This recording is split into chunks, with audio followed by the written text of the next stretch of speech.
Hello. Um, so for my PowerPoint presentation, I wanted to hit on different um, topics that I've learned throughout the semester. I really enjoyed this semester actually. By the way, it was like I had mentioned in one of the assessment questions, like a lot of the criteria I learned, a lot of it was new to me, but at the same time it was a refresher too, and I thought that was really cool. But like I didn't want to specifically choose one topic for this. There was a lot of different things that hit me that I thought were important that I was like, oh, I want to cover it. And so I chose the importance of student portfolios, standardized assessments, and test preparation, just to go over it and explain and discuss each one and like the importance and which each means, and just like as if I was talking to a parent or like other school administration, you know. Okay, so um so here's a quote I found for, and it this is more focused on parent involvement with their children, and it said learning is like rowing upstream, not to advance is to drop back. And I really like that quote because I mean there's students who don't struggle, like English native English speakers. They usually, I mean, their parents, they go probably reach out for help and but probably not as much as an ELL student. So I liked it because if an ELL student has its support system, teachers, parents, then like um then the student will be able to row upstream, like move forward, move up and have success, compared to like a student who doesn't have a support system. And if you don't row and you power that and give you the right type of energy and the right type of involvement, you're just gonna fall back. So why be involved? The more involved parents are, the more behaved students are. That is true a lot, because when I was a young kid, it was just me and my mom, or my mom and I, and she was working a lot, and it was usually me by myself, and I was a little knucklehead back in the day. But as I grew up more, she started to get more involved, and then my grandparents, and so they kind of put me straight. Parents who know about more parents who know about more advanced classes are more likely to place their children in them. So that just comes with like being informed.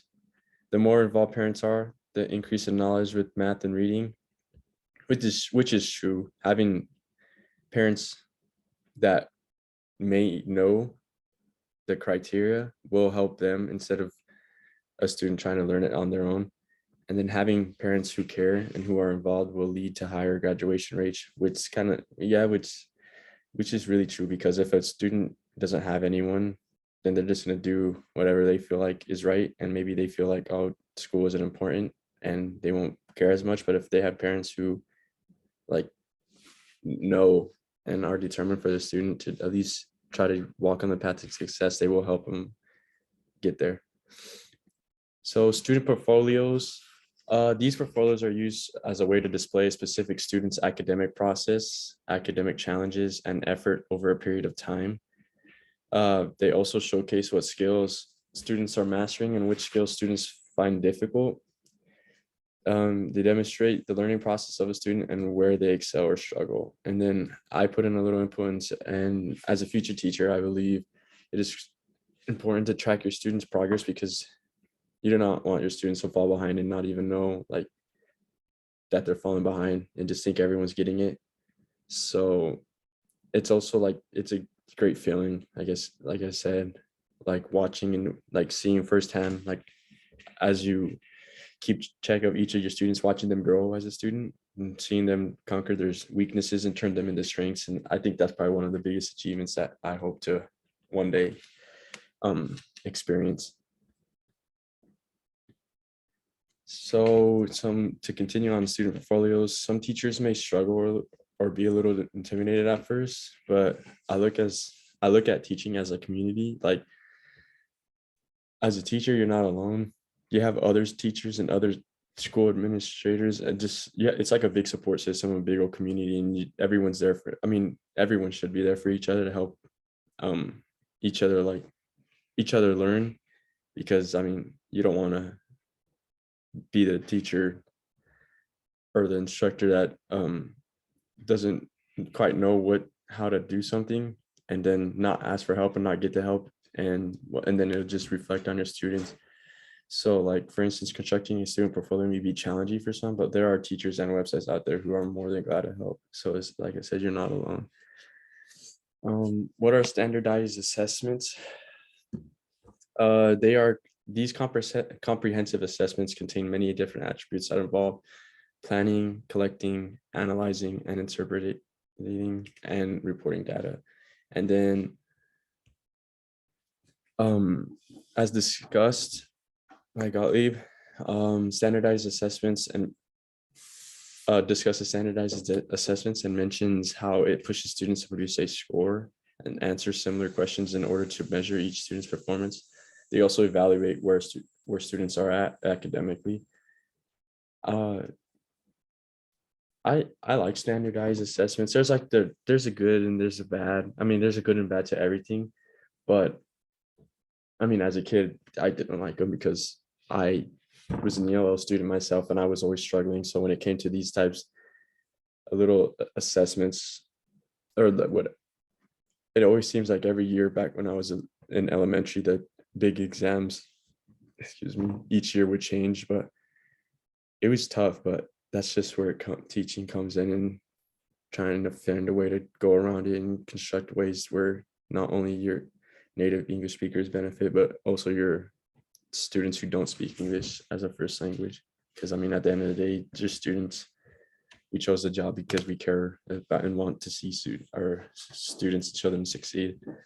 So why have standardized assessments? The reasons behind these assessments is to fully understand the progress students are making within the state or a specific district. They help teachers construct and specify the materials to improve the students' progress. I like that one right there, because I mean, not only is this like the opportunity for teachers to improve themselves.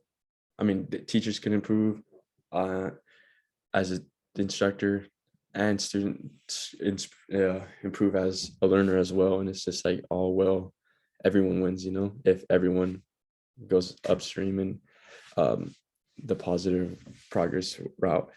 It can also improve a teacher's way of instructing that better fits all their students. So that kind of like relates to my last thing I had mentioned. So what kind of assessments are there? There's formative assessments and summative assessments. Formative assessments, it entails assessing a student's learning over a period of time. Its main goal is to assess a student's level of success in order to help them develop more efficiently. And summative assessment is a form of assessment used at the conclusion of a term of study. Its main goal is to come up with a metric that sums up classroom learning. Summative evaluations is all encompassing a primarily concerned with learning outcomes. Oh, encompassing and primarily concerned with learning outcomes. Sorry about that. So like, both of these assessments, they kind of, I mean, their both main goal is to see where the students at and to evaluate, and basically just to make sure and just to try to see like if students are struggling, if students are exceeding, if students are at the mark where they need to be. And I mean, it's good because you don't want to not know and just go through your whole class or whole year thinking all your students are great, but then not, and then end up finding out in the end a majority of your students didn't know, you know. And I like the different approaches. So how do you ensure your child is prepared for their test? This is switching topics a little bit. As a child myself, I was always nervous, like the type of nervous where I would just fidget or just move my knees up and down, or I didn't really, it was tough. There was times where I was prepared, and then there was times where I wasn't prepared as a student. And the times I wasn't prepared was the times I found myself most nervous, and I just didn't know how to react or control myself.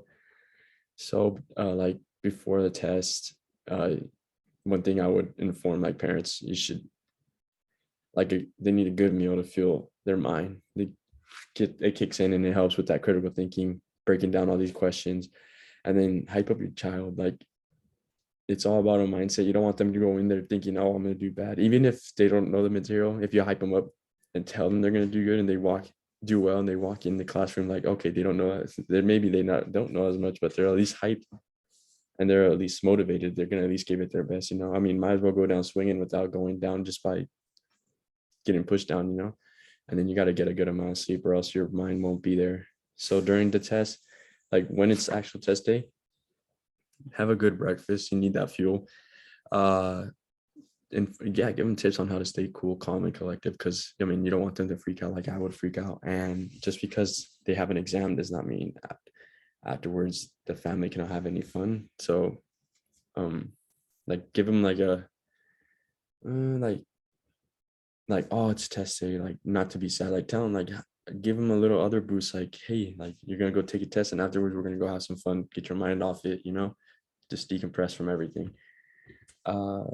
So then my conclusion, overall, when it comes to student success, there are many things playing a critical role in whether a student will excel and thrive or struggle.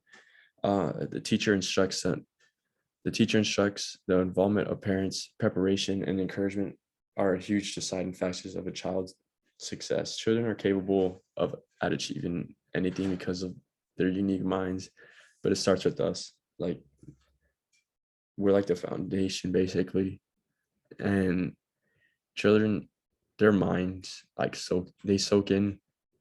It soaks in so much. Like you ever wonder, like even at the young age when they're a baby, like if you say certain word, maybe because I've caught like before people have talked about like, yeah, I accidentally let like a word that I shouldn't have not let out, and a baby starts repeating it. They don't know, but like their just mind soaks it in, and then that's how it is at those young ages and that's where we're like most of it comes to us because if we put them on the right path and we show them the ways, then they'll be able to soak it all in, bring it in, and use it throughout their life. Because I mean,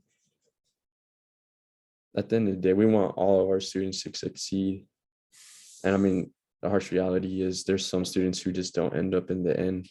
But I mean, we could be the reason all of our students succeed. So that was my presentation, and I just want to say thank you for this semester. It was a great class, and I'm looking forward to seeing where else I go in my whole teaching route. So yeah, thank you.